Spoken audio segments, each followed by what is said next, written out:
MBBS in just 16 lakhs. Kyrgyzstan, Central America, Russia, Georgia. Orbit Global Education. June 19th నా కూతురు పుట్టింది. We were celebrating first సంతానం.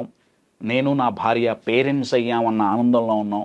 June 19 శుక్రవారం పూట కూతురు పుట్టింది. శుక్రవారం సాయంత్రం పూట కూతురు పుట్టింది. June 21 సాయంత్రం కల్లా చనిపోయింది. సారీ.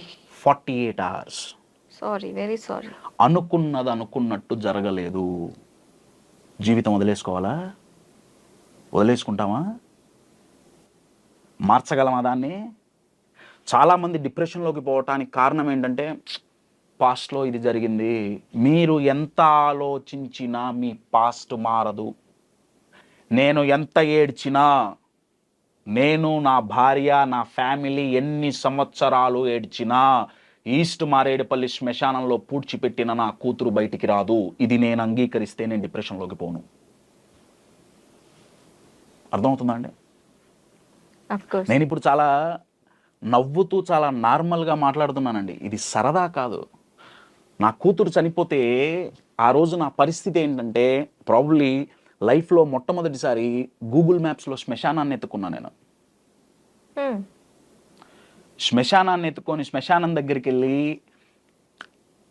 నేను శ్మశానంలోకి పోకూడదు కాబట్టి ఇంకొక వ్యక్తిని లోపలికి పంపించి చీకటి పడిపోతుంది, అంత్యక్రియలు ఆ ఫైనల్ రిచువల్స్ ఏవైతే ఉన్నాయో అవి అయిపోగొట్టేయాలి త్వరగా, చీకటి పడేలోపు. నార్మల్గా బర్రీ చేయటమే, కాల్చడం కూడా ఏమి ఉండదు, దహన సంస్కారాలు ఏమి ఉండవు, 2 రోజులే కదా పిల్ల, త్వరగా అయిపోవాలి. ఎంత అవుతుంది? ఆ రోజు ఆ వ్యక్తి నాకు చెప్పిన నంబర్ 8,500,000, కరెక్ట్గా 4 ఏళ్ల క్రితం. ఆ రోజు నా జేబులో 8,500,000 లేవండి. నా ఒక అపాయింట్మెంట్ కొన్ని లక్షలండి. నేను ఇది గొప్పగా చెప్పుకోవట్లేదు. చెప్పుకోవటానికి కారణం ఏంటంటే అంత కెపాబిలిటీ, అంత కెపాసిటీ నాకున్న. ఆ రోజుల్లో నేను డబ్బులు సంపాదించలా. ఎందుకంటే నేనున్నాను ఒకటికి తెలీదు.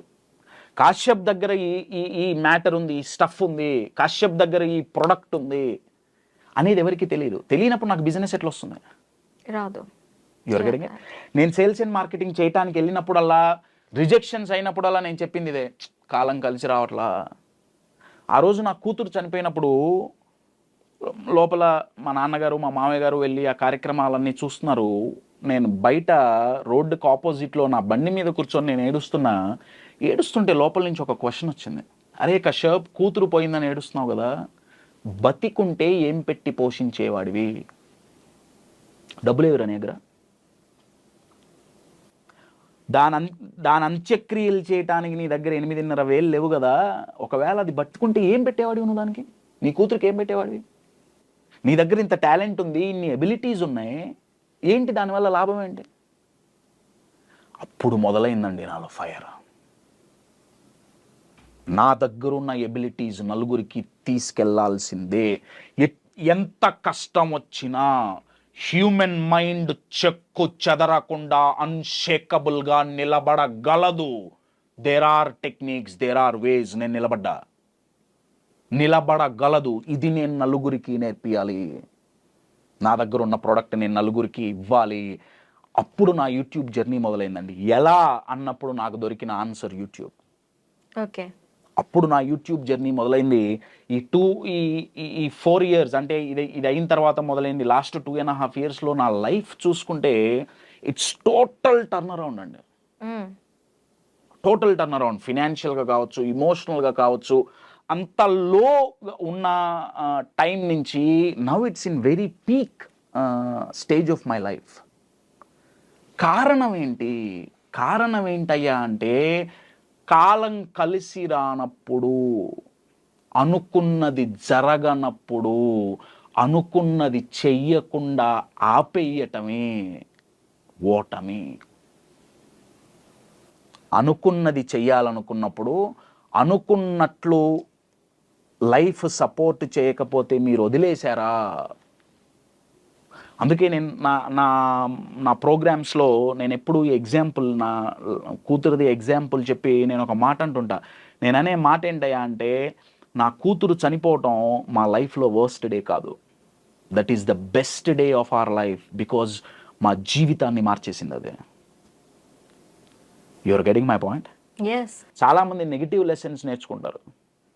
నెగిటివ్ లెసన్స్ నేర్చుకొని ఏం చేస్తారంటే, నన్ను వాళ్ళు మోసం చేశారు, అంతే, నేనంటే ఎవరికి ఇష్టం లేదు, నన్ను ఆ దేవుడు కూడా పట్టించుకోవట్లేదు, వగేరా వగేరా వగేరా వగేరా, పెద్ద బాహుబలి 1, 2, 3 సినిమాలు తీస్తారు మైండ్లో. బాహుబలిని ఎందుకు తెచ్చారు సార్? అంటే సూపర్ హిట్ మూవీ కదా, మైండ్లో ఏదేదో చూస్తుంటారు వాళ్ళు, ఏదో నెగిటివ్ సినిమా, అయిపోయింది జీవితం, అయిపోయింది. అయిపోలా, మనం అయిపోయింది అనుకుంటున్నాం. ప్రాబ్లమ్స్ పర్మనెంట్ కాదు, ఏ సీజన్ పర్మనెంట్ కాదు. ప్రపంచంలోనే లాంగెస్ట్ ట్రాఫిక్ జామ్ చైనాలో ఎన్ని రోజుల్లో జరిగింది, 48 గంటలో 47 గంటలో ట్రాఫిక్ జామ్ అయింది, కానీ క్లియర్ అయింది. లైఫ్లో కూడా ఎంత ట్రాఫిక్ జామ్ అయినా క్లియర్ అవుతుంది, పర్మనెంట్ కాదు. రోడ్డు మీద రెడ్ సిగ్నల్ పర్మనెంట్ కాదు, ప్రాబ్లమ్స్ పర్మనెంట్ కావు. ఏదో మీకు నచ్చని ఒక సీజనే జీవితం అంతా ఉంటుంది, ఉండదు, పర్మనెంట్ కాదు. ఈ థాట్ ప్యాటర్న్ని మనం ఎప్పుడైతే బ్రేక్ చేస్తామో, డిప్రెషన్ కాదు కదా, అసలు ఆ దరిదాపుల్లో కూడా మైండ్ పోదు. అర్థమవుతుందా అండి? నేను ఒక ఎగ్జాంపుల్ ఇస్తా మీకు. ఇప్పుడు సీజన్స్ ఉంటాయి కదా, ఎండాకాలం, వానాకాలం, చలికాలం. మీకు నచ్చని సీజన్ ఏంటి? Every season I love. You love it. I hate ఎండాకాలం అండి. నాకు ఎండాకాలం అంటే నచ్చదు. నాకు ఎండాకాలం అంటే చాలా చికాకు. బికాజ్ ఎండాకాలం అంటే నాకు ఎందుకు ఇష్టం అంటే, ఆ సీజన్ లో మామిడి పళ్ళు వస్తాయి. మామిడి పళ్ళు వస్తాయి కాబట్టి మీకు ఇష్టం. నాకు మామిడి పళ్ళు అంటే ఇష్టం, కానీ ఎండాకాలంలో ఉండే కొన్ని పరిస్థితులు నాకు నచ్చవు. మీరు బయట కంట్రీస్కి వెళ్తే వాళ్ళకి వింటర్ అంటే నచ్చదు, ఎందుకంటే చాలా గ్లూమీగా ఉంటుంది బయట వింటర్ ఆ దేశాల్లో. నేను ఈ ఎగ్జాంపుల్ ఎందుకు చెప్తున్నా అంటే, మీకు ఒక సీజన్ నచ్చదు సంవత్సరంలో, కానీ ఆ సీజన్ పర్మనెంట్ కాదు. రైట్ నౌ నాకు నచ్చని ఎండాకాలంలో నేనున్నా, నాకు నచ్చని చలికాలంలో నేనున్నా, నేను అనుకున్నట్టు నాకు పరిస్థితులు సహకరించట్లేదు, నాకు ఈ సీజన్ నచ్చట్లా. డిప్రెస్ అవ్వటానికి కారణం ఏంటంటే, జీవితాంతం ఇదే సీజన్ ఉంటుంది అనుకోవటం ఫస్ట్ రీజన్ అండి. చాలామంది మిస్ అయ్యేది ఎక్కడంటే, ఒక సమస్య రాగానే అనుకున్నట్టు జరగకపోతే అయిపోయింది, ఇంకా లైఫ్ అయిపోయింది. ఆర్ జీవితం అంతా ఇదే ఉంటుంది. పర్మనెంట్ కాదండి ఇది, సీజన్ మారుతుంది. గుర్తుంచుకోవాల్సింది ఏంటంటే, మళ్ళీ ఈ సీజన్ వస్తుంది next year.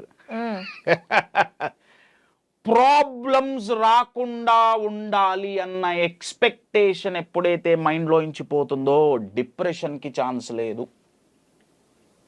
First and foremost మీరు అనుకున్నట్టు ఎందుకు జరగాలండి? ఎందుకు జరగాలి? మీరు అనుకున్నట్టు ఎట్లా జరుగుతాయండి? నేను అనుకున్నట్టే ఎందుకు జరుగుతుంది? మీరు ఏమన్నా పైన చూడిపడ్డారా? నాకు తెలియకడుగుతా. నేను అనుకున్నట్టే జరగాలని, నేను ఈ ప్లాన్ వేసుకుంటే ప్లాన్ ప్రకారమే కషాపు మరి వర్కౌట్ అవ్వదు. కొన్నిసార్లు అవ్వదండి. అయితే వదిలేస్తామా? ఇది ఎట్లుందంటే, నాకు కాలం కలిసి రాలా, నేను రోడ్డు మీద వెళ్తున్నా, ఒక చోటికి వెళ్దాం అనుకుంటున్నా, మధ్యలో ఒక ట్రాఫిక్ సిగ్నల్ రెడ్గా వచ్చింది, అబ్బా రెడ్గా వచ్చింది, నేను డిప్రెస్ అయ్యా. గ్రీన్గా మారుతుంది, గుర్తుపెట్టుకోవాలి. అది గ్రీన్గా మారుతుంది. రెడ్ సిగ్నల్ పర్మనెంట్ కాదు, ప్రాబ్లమ్స్ కూడా పర్మనెంట్ కాదు. ఇది బాగా గుర్తుపెట్టుకోండి. అనుకున్నట్టు జరగవు. ఆ జరగనప్పుడు మీరు దాన్ని అంగీకరించి వచ్చిన సిచ్యువేషన్ని ఎలా అడ్వాంటేజ్ తీసుకోవాలి అనేది గనక మీరు ఆలోచిస్తే, అప్పుడు డిప్రెషన్లోకో ఏ బాధపడటమో కాదు, మీరు తిరగబడి ఇన్నోవేటివ్గా ఆలోచిస్తారు.